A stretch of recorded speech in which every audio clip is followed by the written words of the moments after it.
নমস্কার বন্ধুরা, অঙ্কিতার রান্নাঘরে সবাইকে স্বাগত জানাচ্ছি। আজকে বানাবো একটা বাঙালির অত্যন্ত প্রিয় রেসিপি, পেঁয়াজি। গরমের দিনে পান্তা ভাতের সাথে হোক বা সন্ধ্যের টিফিনে পেঁয়াজি কিন্তু খুবই ভালো লাগে।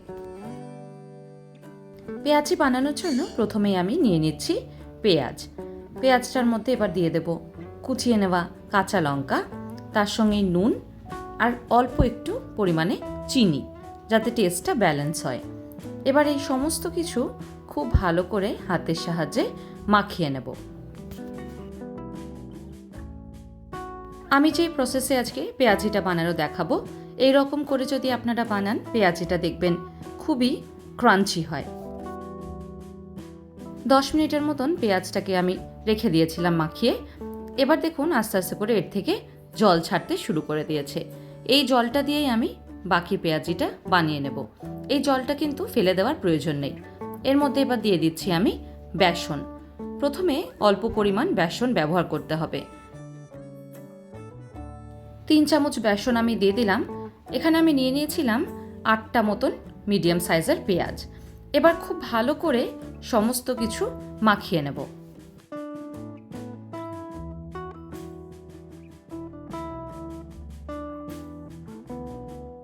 একটু ডোলে ডোলে মাখতে হবে, যাতে পেঁয়াজের গায়ে খুব সুন্দর করে বেসনের ব্যাটারটা লেগে যায়। যেহেতু এর মধ্যে কোনো রকমের জলের ব্যবহার হবে না, তাই মাখতে একটু বেশি সময় লাগে। প্রথমে অল্প করে বেসনটা ব্যবহার করবেন, তারপরে যদি আবার লাগে তখন আবার আলাদা করে বেসনের মধ্যে দিয়ে মিশিয়ে নেবেন। একবারে যদি বেশি বেসন দেওয়া হয় তাহলে পেঁয়াজের পরিমাণটা কমে যায় আর বেসনটাই বেশি হয়ে যায়। সেক্ষেত্রে পেঁয়াজিটা কিন্তু একেবারেই ভালো হয় না খেতে। ভালো করে সমস্ত কিছু মাখিয়ে নিয়েছি। এবার দিয়ে দিচ্ছি এর মধ্যে হলুদটা দিয়ে আবারও ভালো করে একবার মাখিয়ে নেব।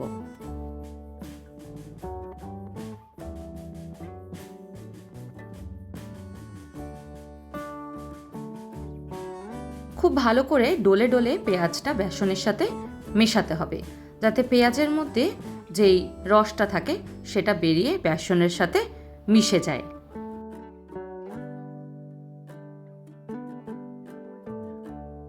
এবার অল্প একটু পোর্শন নেব, নিয়ে একবার দেখে নেব যে এটা থেকে ভালোভাবে পেঁয়াজির শেপে তৈরি হচ্ছে কিনা।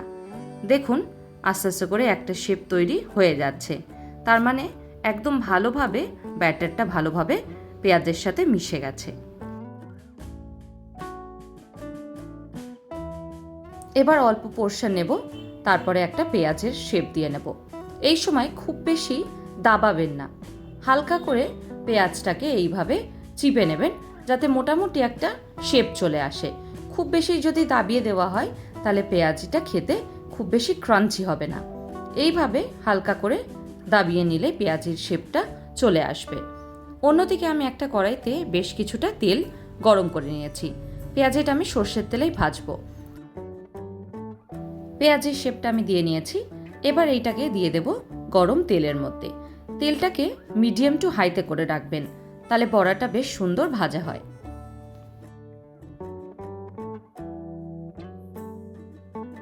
এক এক করে আমি সবকটা পেঁয়াজি এখানে দিয়ে দেব।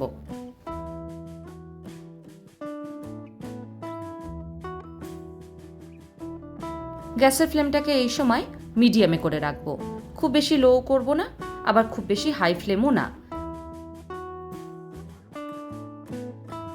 এক পিঠটা ভালো করে ভেজে নিয়েছি। দেখুন আস্তে আস্তে করে রং বদলাতে শুরু করে দিয়েছে। এই সময় উল্টে অন্য পিঠটাও ভালো করে একবার ভেজে নেব।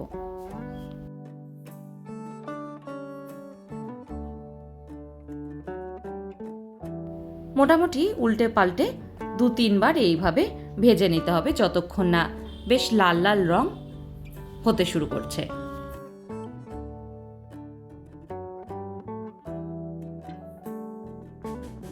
পেঁয়াজিটা ভাজার সময় একবার করে উল্টে পাল্টে দিতে হবে, না তো একদিকটা ভালোভাবে ভাজা হয়ে যাবে, অন্য পিঠটা হয়তো ভালো করে ভাজা হবে না। এইভাবে কয়েকবার যদি উল্টে পাল্টে দেওয়া হয়, সমস্ত দিকটা খুব ভালো করে ভাজা হয়।